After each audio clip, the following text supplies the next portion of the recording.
Hey, ladies and gentlemen, welcome to another episode of the Billionaire Lifestyle Podcast. Today, my guest is K.L Alston, who is a coach, author, and speaker who is passionate and an advocate for building success from the inside out.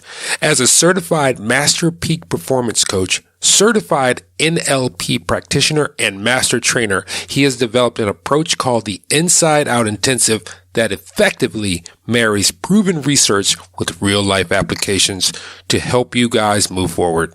So it's going to be a really cool, interesting interview, and stay tuned because we had a ball. We really did. Hang out. Hold on. Talk to you in a minute. Welcome to the Billionaire Lifestyle Podcast with your host, Emmett Muckles. Please visit iTunes, Stitcher, or emmettmuckles.com to listen to all the episodes for free.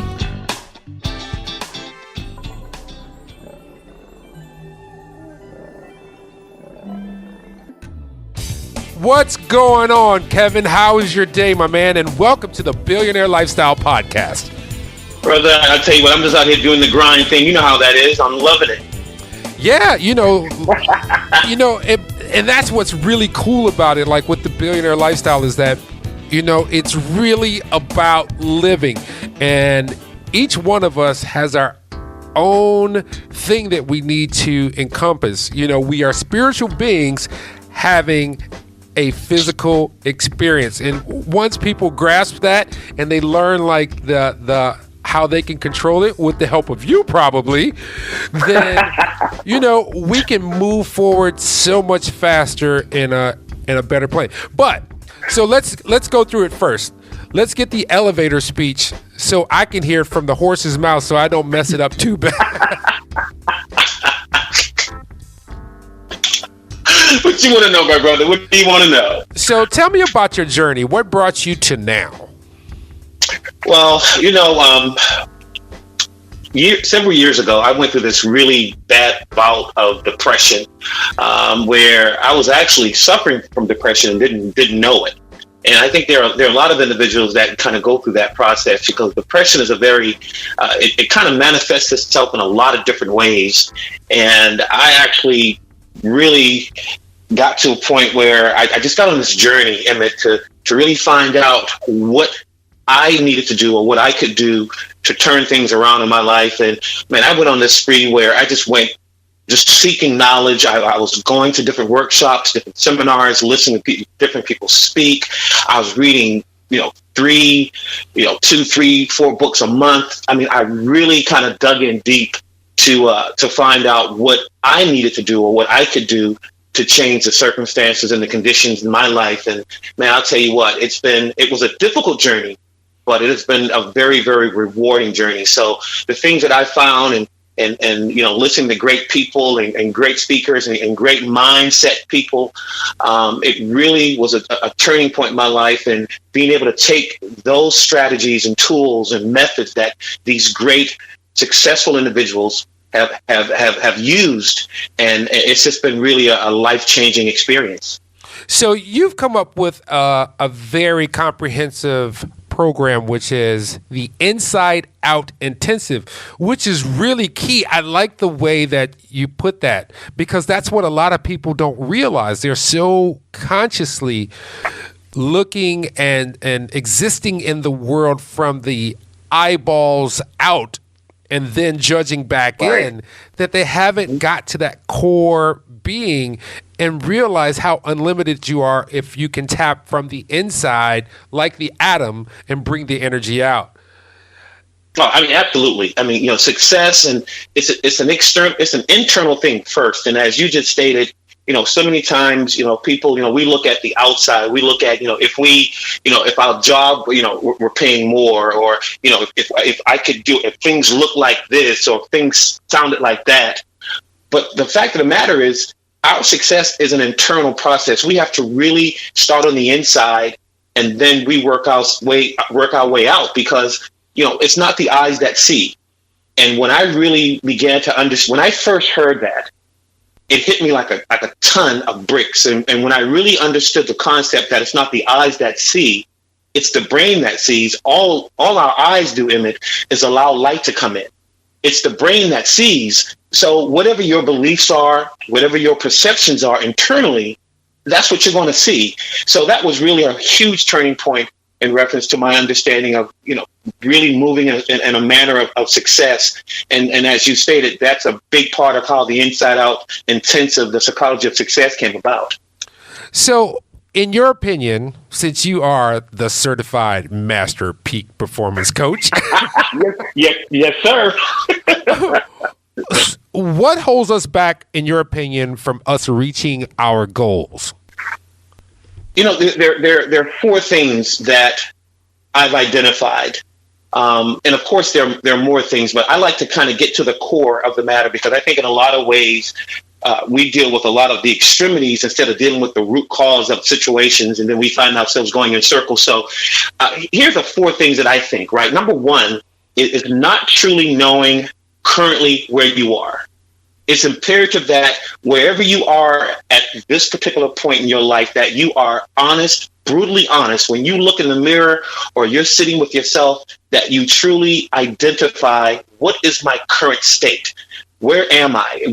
Where is my life right now in reference to, where I think I should be? Number two, not truly knowing where you desire to be or where you desire to go. Okay, so currently, where are you? Where do you really truly desire to go? Because in between those two positions is what we call a gap. So if we don't really know those two positions, it's really, really difficult to close the gap right there. Number three, having a powerful enough why. You have to have a strong why, because when you really look at your life and you go, okay, here's where I really am. I'm nowhere near where I really desire to be. This is where I truly want to be. You have to have a why or a reason that is so powerful, because as you start to make that journey, there are going to be things that are going to show up, things called life. They're going to be obstacles. They're going to be disappointments. They're going to be things that are going to happen. And if your why is not larger than your fear, you're going to lose every time. Your why has to be bigger and greater than your fear. And then the fourth thing is not being willing to go the extra mile. Whenever we set out to accomplish anything, we've got to be willing to go further than anybody else. We've got to be willing to do those things that most people are not willing to do, so that we can live a lifestyle and have a life that most people will never have. So those four things, to me, when you put those four things in perspective, those are really internal things. And when you really lock into those four things and you're precise and consistent and you've got that why and you're ready to put in the work and you're ready to get in the grind and grind as long as it takes, success is imminent. Eloquently put. One of the things, what I did with this podcast is I shelved everything that I was working on just solely so I could focus. And then I said, I am going to do this until. I didn't say I'm going to do it until this date. I said, I'm going to do this until life dictates that I stop. And that's where a lot of us, I believe, get trapped up too. But there's another facet that I want to ask you about, which is we are a diaspora of communities and people who have experiences. And sometimes some people have a golden spoon and they make their way really fine. Other people don't have a golden spoon. How do our experiences play into us being what we consider successful? Right. And just to make sure, when I use the term success is not necessarily monetary, right? Success is anything success can be a relationship. Success can be friendships. Success can be how you're performing on your job. Success can be your business. But in reference to our experiences, I keep it really simple, because I believe how we frame something is critically important. It's very difficult to see the entire picture when you're inside the frame. But when you are outside the frame, you really get a holistic view of the picture. And I believe really simply, Emmett, that our experiences, they do one of two things. They show up and they show us how to do something, or they show up and they show us how not to do it. And that's why I'm a firm believer in, we don't have to always recreate the wheel. And as you stated, there's some individuals that grew up in an environment and it seemed like, everything was handed to them. They had everything they needed. But, it's interesting.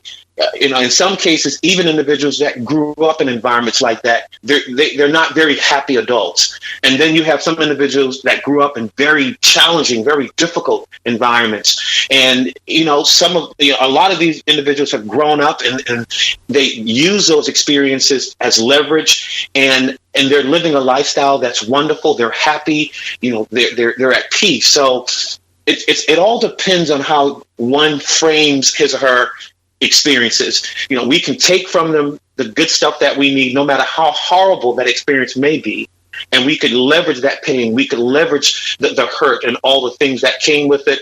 Or a person can take a very good experience and not learn anything. And then when something really shows up or life knocks on his or her door, that person has no idea how to deal with it. Wow. Let me go back. So you have a book that you've produced, and is it a workbook or is it a reading book, and then you use those principles for your constituency? How does that work? Yeah, they're actually, and thank you, there are actually a couple of books. Thank you. One is called, I wrote this one, this was the first one. It's called Life is Not a Spectator Sport. There's a big difference between playing to win and playing not to lose. Mindset is very important. And if you're about to play a game, or if you're engaged in something and you come up with a contingency plan, what if I lose? Then you're already behind the 8 ball, because you've got to go into this thing thinking, I'm going to win. There's no winning is what it's going to be. And I'm not going to have a contingency plan if I lose, because I'm going in there to win. I'm not going to cloud my mind with thoughts of, what if I lose? And then the book after that, which, Emmett, is the one that I just released maybe about a year and a half ago, the title of it is Change It's Simpler Than You Think. And it's great because a lot of the principles and things that we're talking about, a lot of it is in that book, because change itself really doesn't take a long time. When the pain is painful enough, when a person gets tired enough, then they make that change. But what I found, Emmett, is that it's not the change that takes a long time. It's the individual making the decision to make the change. Do I do it now? Okay, no, I'm not uncomfortable enough. Okay, do I do it now? No, I'm not uncomfortable enough. So once a person makes up his or her mind that, I'm going to make this change, it happens. And I'll tell you a quick story with my moms. I remember when I was young, I used to have to always go to the store. My mother smoked a cigarette called Benson Hedges and Menthol. That was her thing. I remember those. That's old school. That's old school. That was her thing, and I had to go to the store like every day to buy a pack of Benson Hedges and Menthol. And I was about maybe 13 when one day my mother, we were sitting in the house, and my mother said to me, she said, "Baby, I'm going to quit smoking." And Emmett, I'll kid you not, from the time those words left her lips, my mother has not picked up a cigarette since. And that was, 30, almost 40 years ago, give or take. She has not picked up a cigarette since. And at the time, I didn't understand that. But as I grew older, and especially when I got into what I'm doing now, my mind reflected on that scenario, that situation. And I remember asking myself, what was it that happened in her life that brought about that change? And what actually happened was my mother had started going to church. And even though when she first started, she still smoked, she got to a point where her conviction was so great because she was, wanting to move her life in a different direction. Her conviction was so great. Her desire to rid herself of that particular addiction was so great that it overrode that desire. My mother didn't do a 12-step program. She didn't do a 2-step program. She didn't put on no nicotine patches or anything. She just stopped. Now, that's her story. But, it's amazing. A made-up mind can accomplish anything. It's important. I mean, that's a very important thing for the listeners to understand. That is absolutely true. And you know what? I think that it is easier for children, because I can remember this in my own life. It's easier to follow through with your convictions because you're not influenced by the world. Right. And those influences, I mean, we go back to what you were talking about with how your experiences, how your life plays into determining, each one of our own successes. But I am there with you. Once you make up your mind, and I always use a term like with women, because I had a friend of mine, even I, went through a divorce, and I told him, I was like, look, when a woman makes up her mind that she's done with you, she is done. Yes. That's a very true statement. There's no, hey, let's go get a movie. No, she's done. Yes. But so with that fear, and fear is a great thing, particularly nowadays when you have so much negative framed as a positive. And I think about media in particular. They show you these big, beautiful, wonderful things, but they're really wrapping it saying you're not good enough, but you will be if you buy our product. Right. So it's subconsciously and subliminally influencing you. Then you have the outside world, which is reinforcing that. How can we detach so that we can achieve forward, despite all these obstacles? It's not a matter of detachment. It's a matter of acceptance.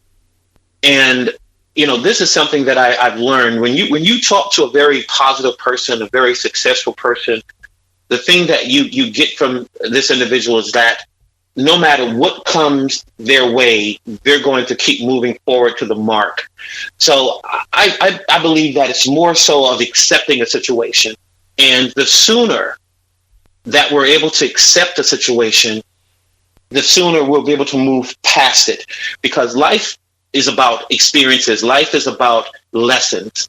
And until we learn the particular lesson that life is trying to teach us at that given point in time, that situation will always come back. It may come back looking different. It may come back in a different outfit. It may come back in a different color. It may come back in a plethora of different kinds of ways. But until we learn that lesson, until we get it, we're going to continue to go through that same situation. And that's why, I call it an infinite loop. I'm from the world of technology, and, prior to Control Alt Delete, computers, would go right. You mess around and your computer just sit there and it'll just freeze on you. And then, Microsoft came up with the Control Alt Delete, which one of the reasons is for security, but the other reason is to break that loop. Until someone comes into your life, if a person's looping and they can't get out of the situation, until someone comes and presses Control Alt Delete, right, they're going to continue to loop. You mentioned fear, and it's interesting, Emmett, because there are only two fears that we're actually born with. And those are the fear of falling and the fear of loud noises. Those are the two fears that when we come out of the womb, they exist. All the other fears that we encounter in our adult life, it's learned behavior. And you mentioned children. Children don't know how to fear. They don't have those fears. And as you stated, it's because, they haven't experienced a lot of the things in life that as adults. And that's because there are three periods, and I want to make sure I get this out. And I can't get really deep into it. This stuff is in the program, it's in the book. So individuals that are listening, if they want to get it, they can get it there. But it's important to understand that there are three periods of the three stages of development that we go through: the imprint, modeling, and socialization. These three periods, Emmett, they constitute the first 21 years of our lives, right? So, for example, the imprint period, from the time we're born up until we're 7. Our learning is 100% subconscious. Children don't have a consciousness where they can go, this is right or this is wrong, up until they're around 7.5, 8 years old. So that imprint period, whatever environment that child is being reared in, they're taking in all this stuff. That's why children, if you immerse a child in a language, in a particular environment, they absorb that environment. So that's the imprint stage. Then we have from 8 to 13, that's the modeling stage. And when you look at children that fall within that realm, the interesting thing about that group is they migrate towards other children just like them. If you have nephews or nieces or children on the playground, they form little cohorts and they migrate to other children that think just like them. But guess what they're using as that foundation? The things that they learned during the first 7 years during the imprint. So now you have the modeling where they're reinforcing that behavior with their friends and their associates. Then we have what's called socialization, which is 14 to 21. These years constitute relationship. Young people that are between, relationship is very important. Social networking is important. So now you're looking at the first 21 years, every stage reinforcing what has been learned in that previous stage. So when you look at fear, and we know, right, that the only two fears that are innate is the fear of falling and the fear of loud noises. But then we have individuals that might fear snakes. They may fear public speaking. They may fear success, right? Some people sabotage their own success subconsciously. They're not even aware that they're doing it, on the verge of something tremendous. And then they sabotage it with an action or with something because of that innate fear of success that has been learned along the way. So we look at individuals that are 25, 30, 40. Most adults are still making decisions based upon the tools and strategies that they learned during the first 21 years of their lives. Yeah, and that could, you said something really important here, that adults are making decisions based on the first 21 years of their life. Now, let's just go back 21 years from today. It was a very different existence. And, this is one of the things I've been saying lately, that you must always be on the path of learning, because that learning is going to, keep you in the now. Yes. Help you grow. And because there's one thing that I always kind of see is that people get stuck. Like, I don't know about texting. I don't know about this. That's because the times have progressed forward, but someone refuses to move forward with it. And that's just a light kind of example to use for that. But you bring up really good examples when you're talking about this in particular. And I want to thank you so much for being available on the Billionaire Lifestyle, but we're not done. So don't get it twisted. Well, I tell you, this is so important. And, and you mentioned this term earlier when you said subconscious, and we've got to understand the conscious and subconscious. And when I really truly understood what these two areas were about, it really, again, it was life-changing. Yeah. Because it's not about ethnicity, it's not about gender, it's not about what we're talking about, Emmett, is physiological, it's neurological, and these things, they happen the same way in reference to people because they're neurological and physiological. The difference is how it manifests itself externally in reference to how people interpret and how people are interpreting someone's behavior and things like that. And just to kind of throw a sidebar in there, one of the things that's really helped me in my path to success is understanding that people are not necessarily their behavior. Just because a person may be behaving in a particular manner, it doesn't mean that that's how that person is, because we react differently based on whatever the situation is. So I tend to separate the behavior from the person. And what that does is it gives me the ability to look at a situation, not emotionally, but to look at it logically and to look at what I can do to change that situation and leverage that situation and make it a better situation for all involved. Awesome deal. Now, whenever you move on to an endeavor, here's what's going to manifest. Little clues, particularly if you've planned, come up with an execution and move toward that execution. There will be little clues of success. Are there any other items that can bring forth to help reinforce that you're on the right path and that your success is imminent? I truly believe, Emmett, that success leaves clues. Again, I use the term, I don't like recreating the wheel. I don't have to go out and do something from scratch every time. There are individuals that have come before me that have accomplished the same thing that I desire to accomplish. There are individuals that are currently existing that are doing what I want to do. So it's very simple, right? It's a matter of finding out what these individuals are doing, how they did it. And we have access to so much information today. But the challenge is, right, success does leave clues. But what we have to do is we have to be willing to adapt to what's being done, regardless of what we think, regardless of what we may feel, right? If, for example, I call you and I say, Emmett, last year, you made $8.5 million last year. How did you do that? How did you do it? And then you being the nice, awesome guy you are, you say, well, Kevin, this is what I did. And you outline for me those steps. Well, regardless of what my mind is telling me, regardless of what my subconscious mind is telling me, because if I knew those steps, right, I would have already done them. But what ends up happening in it is that my subconscious mind begins to fight what you're saying because it's so against the grain of how I normally do things. Well, the way I normally do things render the results that I'm getting. But if I want to get different results, if I want to get better results, I've got to utilize somebody else's mind. I love the way Einstein says it. Einstein, we know, is a great physicist.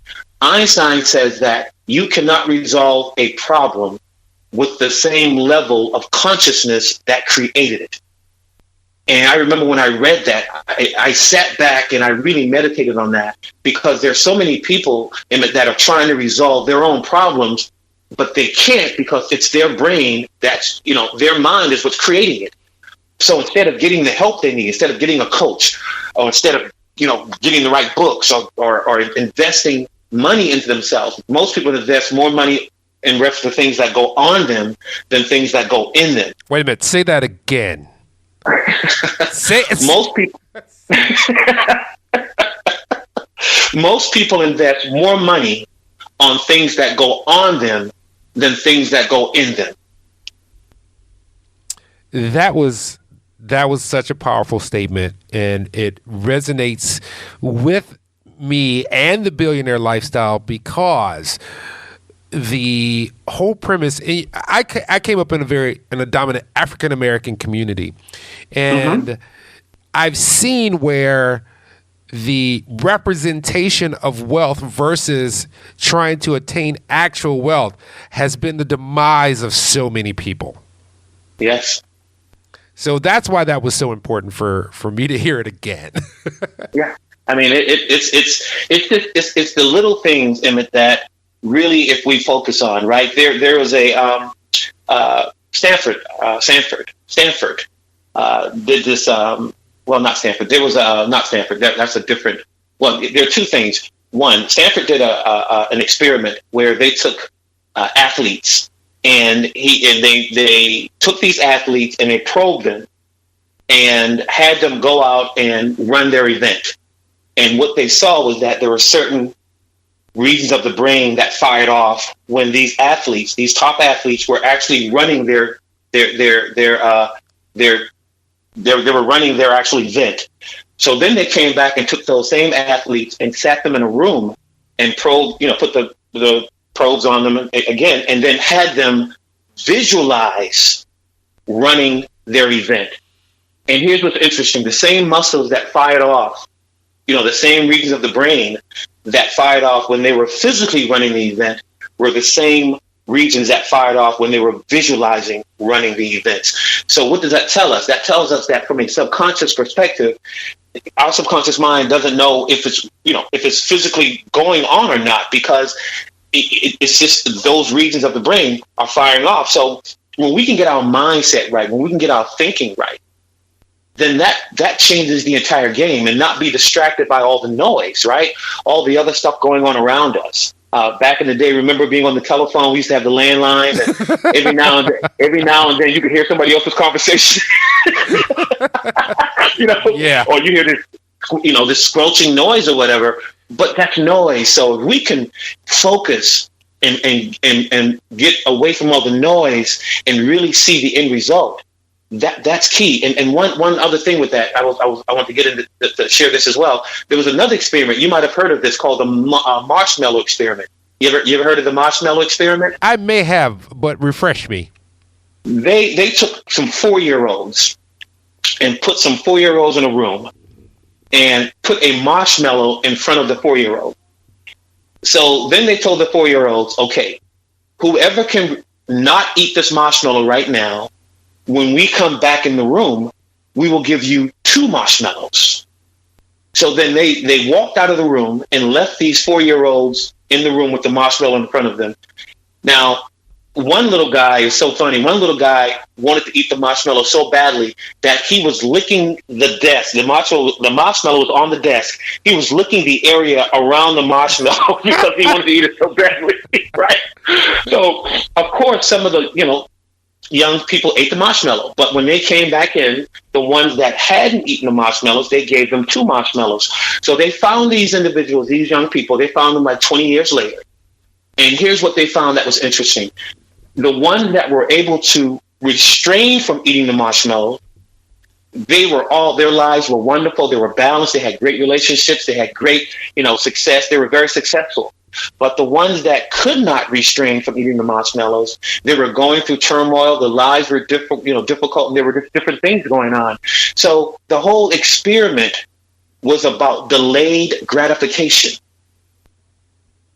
So just understanding those 2 scenarios, those are life changers. Yeah, there's something I don't hear in the diaspora of conversation like I used to, which is discipline. You literally don't hear that word used in the lexicon like we once did. It is simply discipline. And I remember this because I played organized sports when I was a teenager, and we had these people who would emotionally and physically push you to the brink where you think you're going to break, but they knew you weren't going to break. And that sets you up for later in life. And this is one of the things that I think about when I am dealing with people currently. I always ask people, did you play organized sports? And and forgive me, was your coach a dickhead to you? Because some of my fondest memories are the hardest times I've had in my life. But they parlay into the human being that I am now, because I know that I can achieve more, even when life is hard, even when I think I'm about to break down.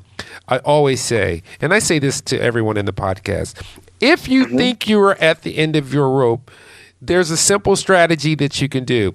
And you can take this from me too, so you can use it on, which is when you're at the end of your rope, long as you have enough to put your hand on, tie a knot and keep hanging. Yeah, I'm going to use that one. I'll use it. I'll give you credit 3 times, and then the 4th time is mine. How's that? That's good. But a lot of people don't really recognize that we are some incredible human beings who have a lot. We can endure a lot. I mean, we can really, and it takes getting out of the United States sometimes to recognize that, because you don't realize how really good even our so-called poorest actually have it in this country compared to some other places. But I digressed. So let me ask you this. Where are all the places that people can find you, and are you offering any courses online? Absolutely. They can go to, there are 2 websites. One is where they can actually download the audio visual files. And that website is www.theinsideoutintensive.com, www.theinsideoutintensive.com. And here's what else we've done too, which is really cool. We've created an online academy. where the individual can go to this website, www.theroadtosuccessacademy.com. Again, www.theroadtosuccessacademy.com, and they could actually get the program, and it's on the platform. They create their account, log in, and they could listen and watch the Inside Out Intensive program at their leisure. There's about almost 5 hours of audio content. There's a workbook. Their exercises are about 15 different exercises. I've also thrown in copies of my 2 books, the Change is Simpler Than You Think, and the Life is Not a Spectator Sport. They get all of that. And they can either download it themselves, or they can log onto the Academy. They can listen to it on their smartphones, on their tablets, wherever they are. They can log into that platform. They don't have to worry about downloading anything. They don't have to worry about storage. All of that has been taken care of. And a lot of the things we're talking about, but in the program, and it goes a lot deeper. What this program does is it shows a person how to take their lives back. We don't have to be held hostage by our past. We don't have to be held hostage by negative thoughts and negative self-talk. This program doesn't just tell you what's going on, when it's going on. It's also showing and how to fix it. And that's one of the big things that really drove me. We always know the what. This is what it is. We know the why. This is why. But the challenge is, well, how do I fix it? How do I rid myself of this? And this program, the Inside Out Intensive, the Psychology of Success, will walk you through the process of really ridding yourself of memories and thoughts and behaviors that are not conducive to your success. Awesome. So I want to thank you for being on the Billionaire Lifestyle Podcast. And here's something that I say every podcast, particularly since I had an interview with Jane Elliott, the creator of the exercise of Brown Eyes, Blue Eyes. Okay. First of all, you guys really must understand how wonderful and how powerful you are. You are all billionaires. If you want to find out, if you want me to prove it to you, you'll have to contact me, because it's really about a 30-second exercise, and I will prove it to you unequivocally. But outside of that, when you go into the shower, you get out the bathtub, you get out the shower, wipe the mirror off, and take a minute. A single 60 seconds. You got it. Even if you're in a rush, just take 60 seconds. Everything else will fall into place. Look into your eyes. Look at your hairline, if you have one. I don't. Look at your ears. Look at your nose. Look at all those moles and cracks and crevices in your face, because you're a miracle. And I need you to be in love to love that person in the mirror. But I want you to use that as a lesson, because you're looking at yourself through your own eyeballs. But I want you to also use that very same love approach and that just approach for those other people that you encounter during your life. So not only love yourself, love and treat justly, as the religious doctrine says, those people that you meet. Till next time, where I'm going to say, hey, K.L. Alston. Yes, sir. Thank you so much for being on the show. Thank you for having me, Emmett. It's been a pleasure. Until next time, peace. Peace.